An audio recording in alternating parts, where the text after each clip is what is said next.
بسم الله الرحمن الرحيم والفجر وليال عشر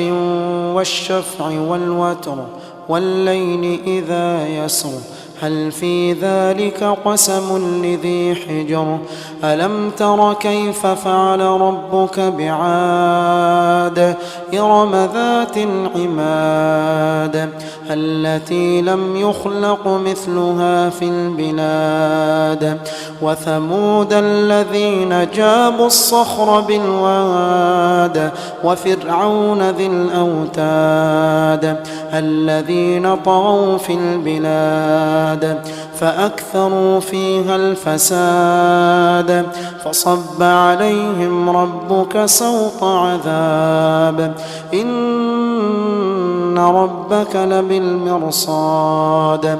فأما الإنسان إذا ما ابتلاه ربه فأكرمه ونعمه فيقول ربي أكرمن وأما إذا ما ابتلاه فقدر عليه رزقه فيقول ربي أهانن كلا بل لا تكرمون اليتيم ولا تحاضون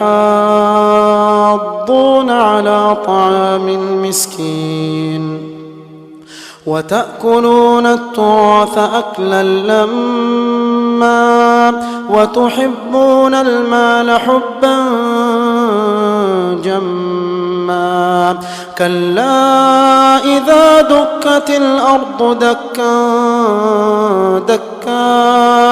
وجاء ربك والملك صفا صفا وجيء يومئذ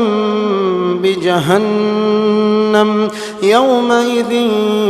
يتذكر الإنسان وأنى له الذكرى يقول يا ليتني قدمت لحياتي فيومئذ لا يعذب عذابه